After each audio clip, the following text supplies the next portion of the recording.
Alhamdulillah wassalatu wassalamu ala Rasulillah wa ala alihi wa sahbihi wa mawalah wa la hawla wa la quwata illa billahi wa ba'd.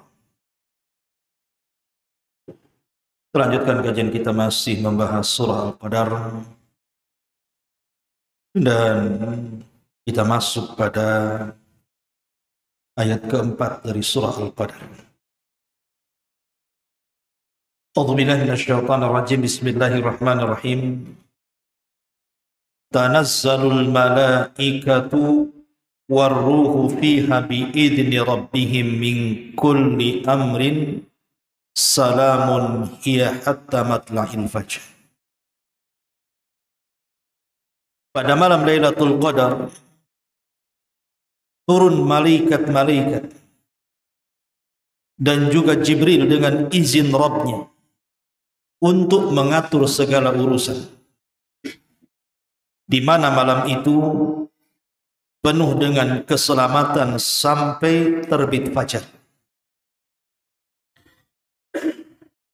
Ma'asyiral muslimin, jamaah salat tarawih yang dimuliakan Allah Subhanahu wa taala. Kemarin kita sudah menjelaskan apa itu Lailatul Qadar dan apa keutamaannya. Maka dalam surah Al-Qadar ini ada kekhususan di malam Lailatul Qadar yang Allah Subhanahu wa taala firmankan di sini, di mana pada malam itu di antara kekhususannya adalah turunnya banyak para malaikat. Bahkan dijelaskan dalam sebuah hadis, dan ini nukilkan oleh Imam Ibnu Katsir rahimahullahu taala di dalam Tafsirul Azim Ibnu Katsir, sebuah hadis yang dikeluarkan Imam Ibnu Huzaimah dan beliau sahihkan hadis ini. Nabi sallallahu alaihi wasallam sampai mengatakan, innal malaikata tilkal lailata aktsaru fil ardi min adadil hasan. Sesungguhnya para malaikat yang turun dari langit ke bumi di malam Lailatul Qadar itu, jumlah mereka lebih banyak dibandingkan jumlah kerikil yang ada di bumi.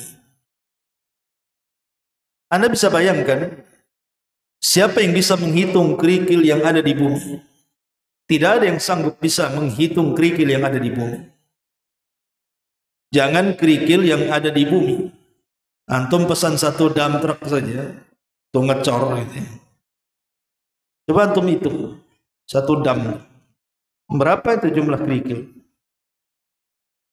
Lah malaikat yang turun ke bumi ini lebih banyak dibandingkan jumlah kerikil yang ada di bumi.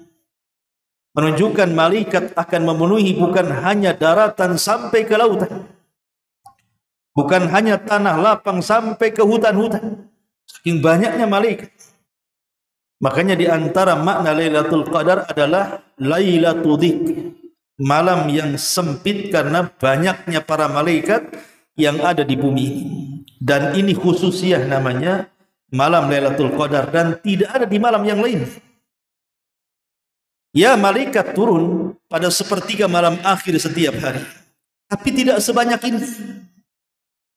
Menunjukkan bahwa Lailatul Qadar itu malam yang luar biasa karena para malaikat turun. Bahkan lebih hebat daripada itu adalah Jibril alaihi salam. Tugas malaikat Jibril itu kan menyampaikan wahyu. Tapi apakah kemudian setelah tidak ada nabi dan rasul, kemudian Jibril tidak bertugas lagi alias nganggur? Tidak juga. Lah di antara tugas Jibril selain daripada sudah tidak menurunkan wahyu adalah setiap tahun Jibril turun memimpin malaikat-malaikat turun ke bumi untuk memuliakan malam Lailatul Qadar berdasarkan nas Quran. Tanazzalul malaikatu warruh. Ruh di sini artinya Jibril. Kalau sudah Jibril turun, berarti menandakan kemuliaan malam itu. Dan ini menunjukkan khususnya malam Lailatul Qadar. Atau secara singkat disebutkan para ulama ada kekhususan. Ada 10 kekhususan malam Lailatul Qadar Yang sebagainya sudah kita jelaskan. Tapi kita urut kembali untuk murojaah. Yang pertama, ijtihadun Nabi sallallahu alaihi wasallam fiha fawqa ma kana yajtahidu fi ghairiha minal ibadah. Yang pertama, kesungguhan Nabi sallallahu alaihi wasallam dalam menghidupkan malam Lailatul Qadar yang tidak pernah beliau sungguh-sungguh sesungguh-sungguh di malam Lailatul Qadar. Artinya Nabi sallallahu alaihi wasallam betul-betul menghabiskan seluruh waktu-waktu dan tenaganya untuk beribadah di malam Lailatul Qadar, melebihi di malam-malam yang lain. Dan ini khususnya Nabi sallallahu alaihi wasallam berdasarkan hadis Aisyah Ummul Mukminin radhiyallahu anha. Kemudian yang kedua, Allah Subhanahu wa taala menjadikan an ja'alallah fiha Lailatul Qadri allati hiya afdalu lailatin fi sa'iril am binassil Qur'ani wa sunnah. Yang kedua, Allah Subhanahu wa taala jadikan malam Lailatul Qadar adalah malam yang paling afdal dari seluruh malam dalam setahun berdasarkan nas Quran dan sunnah. Dan Allah tidak pernah menyebutkan malam kecuali Lailatul Qadar. Ini menunjukkan khususnya Lailatul Qadar. Kemudian yang ketiga, Allah Subhanahu wa taala berfirman dalam surah Ad-Dukhan ayat 3. Inna anzalnahu fi lailatin mubarakah. Sesungguhnya kami turunkan Al-Quran di malam yang penuh berkah. Al-Imam As-Sa'di rahimahullah ta'ala dalam kitabnya tafsir, beliau mengatakan maksudnya mubarakah di sini adalah kathratul khairi wal barakah. Di mana malam Lailatul Qadar itu dipenuhi dengan kebaikan dan dipenuhi dengan keberkahan. Maka siapapun yang mencari kebaikan di malam itu Allah berikan kebaikan, maka siapapun yang mencari keberkahan Allah berikan keberkahan sebanyak-banyaknya di malam itu. Ini kekhususan yang ketiga. Kekhususan yang keempat, ayat yang kita tadi baca, tanazzalul malaikatu warruhu fiha biidzni rabbihim min kulli amr. Di malam itu penuh dan sesak dengan para malaikat. Dan apabila malaikat turun, maka syaitan akan pergi. Karena syaitan hanya takut dengan para malaikat. Ini yang keempat. Yang kelima, salamun hiya hatta matla'il fajr. Kalimat kesejahteraan bagi orang-orang yang mendapatkan malam itu sampai waktu fajar. Al-Imam Asy-Syaukani rahimahullahu ta'ala mengatakan, maksudnya ma hiya illa salamatun wa khairun kulluha la syarra fiha. Maksudnya di malam itu orang yang mendapatkan malam Lailatul Qadar akan mendapatkan keselamatan secara mutlak dan kebaikan yang banyak yang tidak ada keburukan di dalamnya. Karena malam itu tidak ada syaitan yang bergerak sama sekali. Syaitan tidak ada yang bergerak sama sekali di malam itu. Karena malam itu dipenuhi dengan keselamatan. Kemudian yang keenam, dalam surah Ad-Dukhan ayat 4 Allah mengatakan fiha yufraqu kullu amrin hakim. Di malam Lailatul Qadar itu Allah Subhanahu wa taala akan mendaur ulang kembali takdir-takdir manusia. Para ulama mengatakan maksudnya rizki, ajal, kebahagiaan dan seluruh kebaikan manusia didaur ulang kembali setahun yang akan datang. Dan ini satu keistimewaan bagi kita kaum muslimin untuk memperbaiki hidup setahun yang akan datang. Jadi kalau hidup kita ingin berubah, maka burulah Lailatul Qadar. Jadi kalau kita ingin berubah setahun yang akan datang, burulah Lailatul Qadar. Kadang ada orang yang ikut seminar ini, seminar itu supaya hidupnya jauh lebih baik lagi. Ya, itu bagian daripada usaha. Tapi lebih daripada itu semua ditentukan takdir kan. Semua ditentukan takdir, ikhwan. Baik rizki kita, baik ajal kita, baik kebahagiaan kita, itu semua kan di atas takdir tuh. Jadi bagi yang ingin memperbaiki hidup kita setahun yang akan datang, cari Lailatul Qadar. Minta kepada Allah Subhanahu wa taala kebaikan di dalamnya. Karena itu malam di mana takdir kita akan diperbaharui setahun yang akan datang, dan ini khususnya Lailatul Qadar. Kemudian yang nomor 7 disebutkan di dalam hadis Nabi sallallahu alaihi wasallam, "Man qama lailatal qadri imanan wahtisaban ghufira lahu ma taqaddama min dhanbi. Barang siapa yang menghidupkan malam Lailatul Qadar dengan qiyamul lail, penuh iman dengan kewajibannya dan mengharap pahalanya, maka dosa-dosanya akan diampuni. Subhanallah. Ketika kita mendapatkan satu malam dan kita bisa hidupkan, maka semua dosa Allah ampuni semuanya. Luar biasa. Ini yang ketujuh. Yang kedelapan, bahwa malam Lailatul Qadar adalah malam istijabatud doa, dan ini yang penting. Malam di mana Allah akan mengabulkan doa-doa kita. Aisyah Ummul Mukminin radhiyallahu anha ketika bertanya amalan di malam Lailatul Qadar, dia mengatakan apa?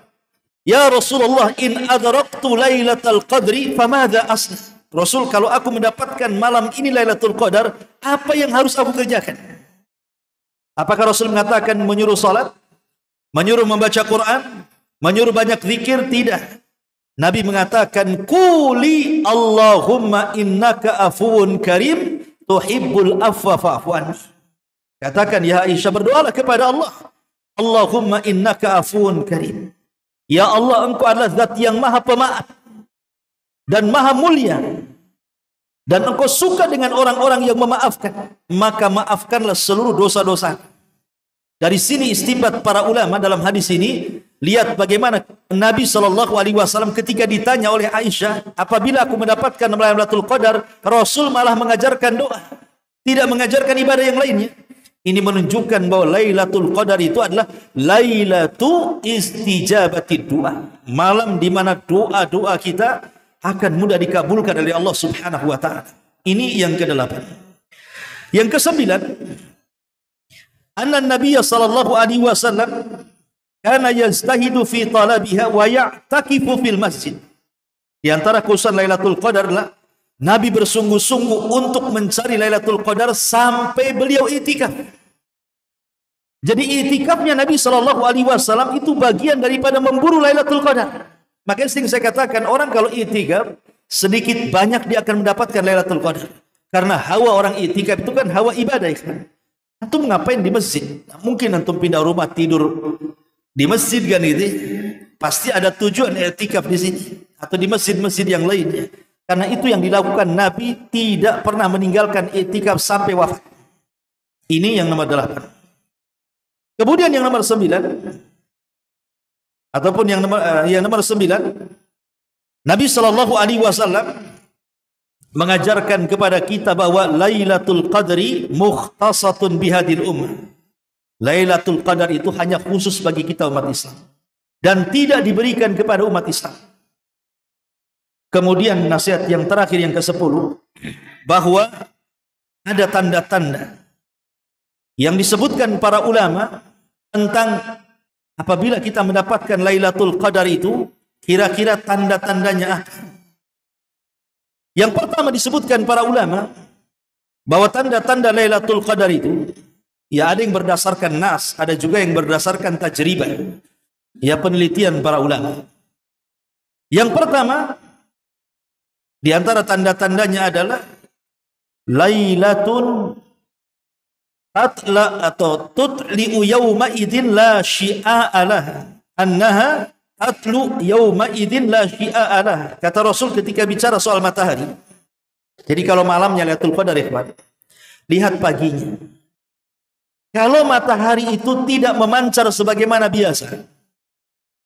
Kalau biasanya kan matahari keluar itu kan silau di mata. Kita tidak sanggup menatapnya. Bisa buta kita kalau terus menatapnya. Tapi kalau malamnya Lailatul Qadar, kemudian paginya matahari terbit, maka kita sanggup menatapnya. Kenapa? Karena matahari ketika itu meredup cahayanya. Apa alasannya? Kenapa bisa meredup cahayanya? Ada sebagian para ulama yang mencari hikmahnya, tentu tidak ada dalilnya. Cuman dicari-cari kenapa matahari di malam Lailatul Qadar kok paginya cahayanya meredup. Kenapa? Kan itu kan bertanya kita. Kita tahu bahwa matahari memancar cahaya itu karena pertama memang dia bercahaya. Yang kedua, karena saat terbit matahari itu ada tanduk syaitan. Dan syaitan itu tercipta dari api. sehingga menambah cahayanya. Lah ketika malam Lailatul Qadar sampai waktu fajar, kemudian malaikat naik ke langit, maka syaitan pun tidak menghalangi matahari lagi. Itulah yang kemudian mengembalikan cahaya matahari kepada aslinya. Makanya kemudian dia tidak memancar sebagaimana biasa, tapi dia meredup. Begitu kata ulama. Wallahu a'lam. Ya. Ini yang pertama. Kemudian yang kedua, malam itu adalah ar-riyahu takunu fiha sakinatan. Malam itu memang angin pun tidak terlalu kencang. Dan sama sekali bukan tidak ada angin, tetap ada angin. Tapi angin itu sepoi-sepoi dan tidak membahayakan. Artinya malam yang luar biasa. Jadi kalau kita keluar itu, umpamanya malam ini malam Lailatul Qadar, keluar itu rasanya enak gitu ya. Tapi jangan pula antum lagi demam. Lagi demam nanti, ini kok kayaknya dingin ya. Bukan, itu badan antum yang demam. Bukan cuaca di luar kan itu. Artinya orang sehat bisa merasakannya.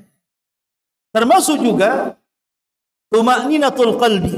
Orang yang akan meraih dan mendapatkan Lailatul Qadar itu entah kenapa Allah Subhanahu wa taala berikan ketenangan hati, padahal masalahnya banyak dia. Tetapi Allah berikan ketenangan. Kenapa? Karena ada ziyadatul iman.